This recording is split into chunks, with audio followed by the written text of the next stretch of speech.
오늘 말씀은 갈라디아서 5장 13절부터 26절까지입니다. 갈라디아서 5장 13절부터 26절까지입니다. 형제들아, 너희가 자유를 위하여 부르심을 입었으나 그러나 그 자유로 육체의 기회를 삼지 말고 오직 사랑으로 서로 종노릇하라. 온 율법은 내 이웃 사랑하기를 내 자신같이 하라. 하신 한 말씀에서 이루어졌나니 만일 서로 물고 먹으면 피차 멸망할까 조심하라. 내가 이르노니 너희는 성령을 따라 행하라. 그리하면 육체의 욕심을 이루지 아니하리라. 육체의 소욕은 성령을 거스르고 성령은 육체를 거스르나니 이 둘이 서로 대적하므로 너희가 원하는 것을 하지 못하게 하려 함이니라. 너희가 만일 성령의 인도하신 바가 되면 율법 아래 있지 아니하리라. 육체의 일은 분명하니 곧 음행과 더러운 것과 호색과 우상 숭배와 주술과 원수 맺는 것과 분쟁과 시기와 분냄과 당 짓는 것과 분열함과 이단과 투기와 술취함과 방탕함과 또 그와 같은 것들이라. 전에 너희에게 경계한 것 같이 경계하노니 이런 일을 하는 자들은 하나님의 나라를 유업으로 받지 못할 것이요 오직 성령의 열매는 사랑과 희락과 화평과 오래 참음과 자비와 양선과 충성과 온유와 절제니 이 같은 것을 금지할 법이 없느니라. 그리스도 예수의 사람들은 육체와 함께 그 정욕과 탐심을 십자가에 못 박았느니라. 만일 우리가 성령으로 살면 또한 성령으로 행할지니 헛된 영광을 구하여 서로 노엽게 하거나 서로 투기하지 말지니라. 아멘. 바울은 앞서 갈라디아서 1장부터 4장에서요 율법이 아닌 믿음으로 말미암아 구원을 얻게 된다는 은혜의 복음을 선포했습니다. 그 복음으로 인해서 우리는 죄와 사망으로부터 자유롭게 되었다는 것이죠. 그렇다면 자유를 얻은 그리스도인은 어떻게 살아야 하는 것일까요? 이제 마음대로 살면 되는 것 같은데 바울은 종으로 섬기라고 말합니다. 갈라디아서를 읽는 사람이 하게 되는 질문은요, 복음을 믿고 자유를 얻게 된 자들이 더 이상 율법을 따를 이유가 없다면은 율법을 무시하고 마음대로 살아도 되느냐라는 질문인데요. 갈라디아서의 마지막 부분은 바로 이 질문에 대한 답이라고 할 수 있습니다. 지금까지 바울이 선포한 가장 중요한 가치를 지키는 것으로 귀결됩니다. 복음으로 인해 자유를 얻은 성도는 성령님의 인도하심을 따라야 됩니다. 우리가 성령의 인도하심을 따를 때 참 자유를 누리고 사랑으로 종노릇함으로 성령께서 허락하신 풍성한 열매를 맺을 수가 있습니다. 바울은 앞서서 계속해서 지금까지 그리스도 안에서의 자유를 강조했습니다. 그런데 역설적으로 이 자유를 지키는 가장 좋은 방법은 종노릇하는 거라고 말합니다. 율법은 이웃사랑에 의해서 완성되기에 그리스도인들은 율법에서 벗어나 사랑의 종이 되어야 합니다. 유대인들처럼 율법의 규정을 따지고 시시비비를 가리면서 아웅다웅 다투지 말고 서로를 진심으로 사랑함으로 서로 종노릇하라는 것입니다. 바울은 또한 성도가 따라야 할 또 다른 대상을 제시하는데 바로 성령입니다. 바울은 사람을 성령의 소욕과 육체의 소욕이 싸우는 싸움터로 보고요. 성도는 성령의 소욕을 따라야 한다고 가르칩니다. 성령은 곧 예수님의 영이므로 성령은 우리를 예수님처럼 살도록 이끄십니다. 성령의 이끄심을 따르면 예수님이 기뻐하실 행동을 하는 것이고 율법에 얽매이지 않고도 하나님의 뜻에 맞는 삶을 살아가게 되는 줄로 믿습니다. 물론 살아가다 보면은요, 우리는 이렇게 하는 것이 과연 성령님을 따르는 삶인지 잘 구분이 안 될 때가 있습니다. 그러나 이후에 나오는 본문들을 보면 갈라디아 교회도 성령님의 인도하심과 인간적인 욕망을 구분하기 어려워했던 것으로 보입니다. 그런데 바울은 그것 때문에 그렇다고 해서 다시 율법으로 돌아가서는 안 된다라고 가르칩니다. 첫 술에 배부를 수 없지 않습니까?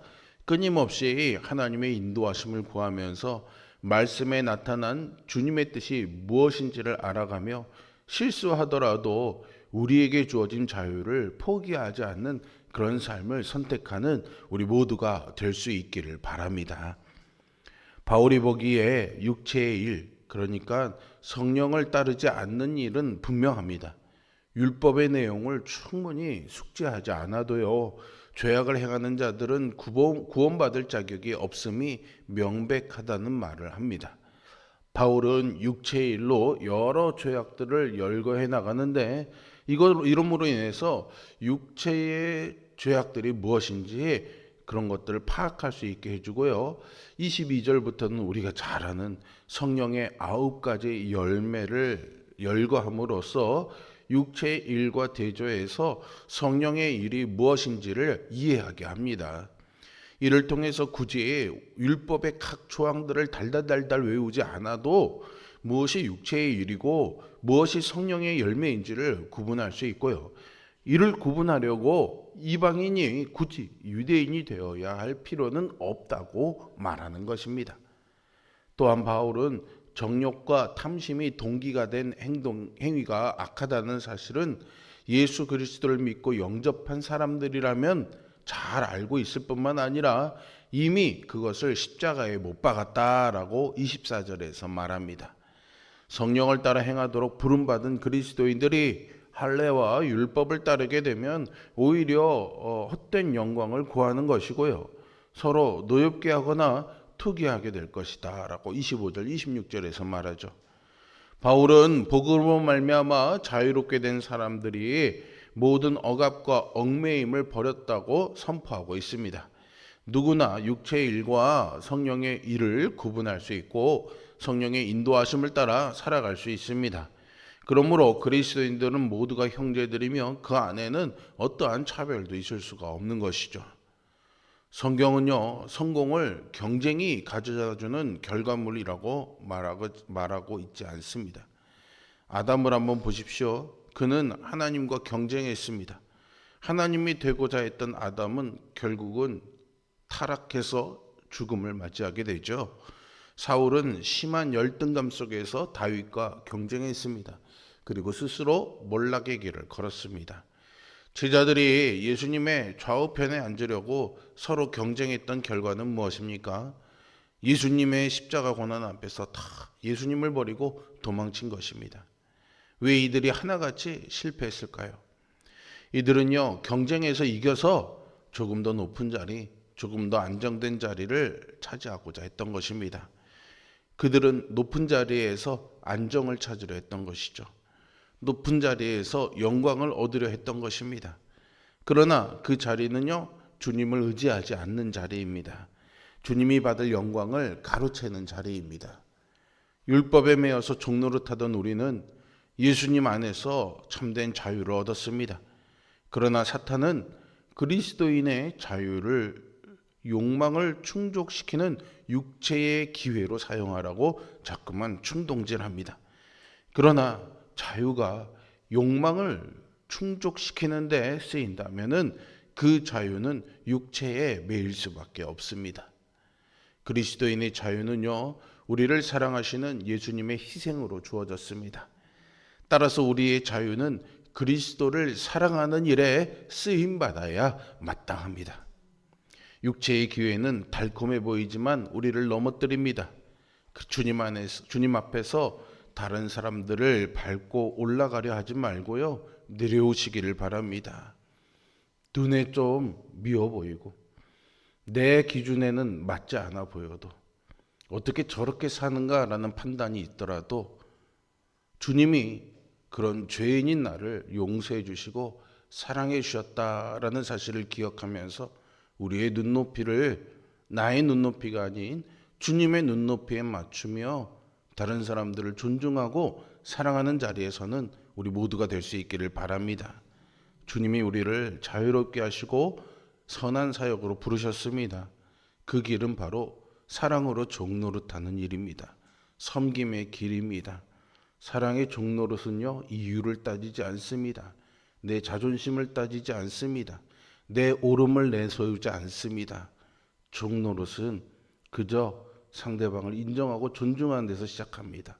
그것은 주님이 나를 사랑해 주셨다는 사실에 기반합니다. 주님이 우리를 자유롭게 하셨으니, 주님이 우리를 사랑하셨으니 내 자리를 기꺼이 주를 위해서 비워놓고 종의 자리로 내려오셔야 합니다. 예수님의 섬김은요, 단순히 퍼포먼스 같은 보여주기 위한 행동이 아니었습니다. 예수님이 섬김이 단순한 행위에 불과했다면 사람들이 본받고 따라할 수 있는 행동만 하시면 되었겠죠. 그런데 예수님은 사람들이 도저히 이해할 수 없는 행동도 하셨습니다. 일례로 제자들의 발을 씻기는 행동이죠.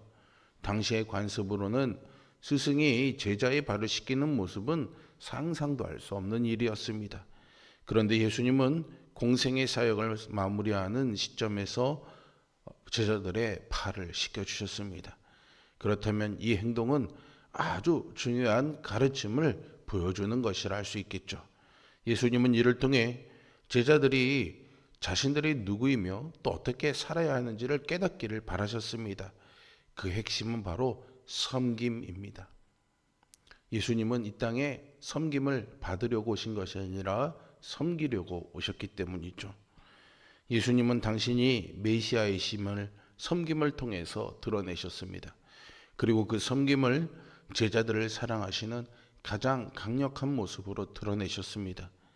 우리는 예수님 안에서 자유를 얻은 그리스도인입니다. 예수님의 사랑 때문에 종의 형체를, 예수님은요, 우리를 사랑하시기 때문에 스스로 종이 되어 우리를 섬겨주셨습니다. 그리고 그 섬김의 본을 보여주셨죠. 자유를 얻은 우리는 어떻게 해야 할까요? 예수님처럼 스스로 섬기는 종의 삶을 선택해야 되지 않을까요? 그리스도의 사랑 때문에 섬기는 종이 되어야 하는 것 아니겠습니까? 이것이 우리의 정체성입니다. 우리의 정체성은요, 섬기는 사람이어야 합니다. 갈라디아서는 그리스도인의 자유에 대한 선언서라고 불립니다. 하지만 예수님 안에서 주어진 이 자유를 그저 우리의 욕망을 채우는데 사용해서는 안 됩니다. 오히려 그리스도께서 본을 보이셨듯이 사랑으로 섬기는데 사용해야 될 줄로 믿습니다. 섬김은 단순한 행위가 아니라 그리스도인의 정체성이기 때문이죠. 바울은 서로 사랑하고 성령의 인도하심을 느끼는 이 역동적인 신앙에서 벗어나지 말라고 가르칩니다. 율법의 조항에 얽매이는 종교 생활이 아니라 살아계신 하나님을 체험하면서 성령의 인도하심을 따르는 삶이 곧 자유인의 삶인 것이죠. 물고기는요, 물속에서 자유롭게 헤엄칠 수 있습니다. 하지만 물고기가 그 자유로움 때문에 물 밖을 벗어나게 되면 죽을 수밖에 없는 거죠. 우리 그리스도인들은 주님 안에서 자유롭습니다. 그러나 그 자유로움 때문에 주님을 벗어나면, 성령의 인도하심과 이 섬김의 자리를 벗어나면 우리도 곧 죽은 자리에 설 수밖에 없는 거죠. 그저 종교적 의무를 반복하는 교인이 아니라 오늘 말씀의 가르침대로 형제를 뜨겁게 사랑하고 섬기면서 예수 그리스도를 닮아가는 참된 자유인으로 살아가는 우리 모두가 되기를 주님의 이름으로 축복합니다. 기도하겠습니다. 거룩하시고 살아계신 아버지 하나님, 자격 없는 우리들, 심판받아 마땅한 우리들, 소망 없는 우리들, 여전히 우리의 마음대로 살아간다고 생각하지만 죄의 올무에 매여 있는 우리들을 사랑하여 주셔서 예수 그리스도의 십자가의 은혜로 참 자유를 맛볼 수 있는 그런 은혜 받은 자, 자유인으로 살아갈 수 있는 복과 은혜 주심을 감사를 드립니다. 늘 받은 은혜를 기억하면서 그 은혜의 시작점인 십자가를 내 앞에 세우고 살아가면서 주님이 걸어가셨던 우리를 섬기셨던 그 섬김의 길도 기꺼이 따라가는 우리가 되게 하여 주시옵소서. 오늘도 내 뜻과 내 욕심과 내 정욕을 채우기 위한 자유의 만용을 꿈꾸는 우리들 되지 말게 하여 주시고, 주님이 가르쳐 주신 그 길 안에서 참된 영적 자유와 기쁨을 누리며 만족을 누리며 살아갈 수 있는 은혜의 길을 걸어가기를 소망합니다. 죄의 유혹과 우리의 정욕의 욕심에서 우리를 자유하게 하여 주시고 지켜 주시옵소서. 성령님, 우리 안에 말씀하실 때 또렷이 그 주님의 마음이 우리의 심령에 느껴지게 하여 주시고 분명하게 하여 주시어서 기꺼이 순종함에 따를 수 있는 용기 또한 성령의 충만한 은혜로 허락하여 주시옵소서. 그래서 오늘 주님을 기쁘시게 하는, 주님의 마음에 맞는 복된 자유자로 살아가는 우리 모두가 되게 하여 주옵소서. 예수 그리스도의 이름으로 기도합니다. 아멘. 하늘에 계신 우리 아버지, 아버지의 이름을 거룩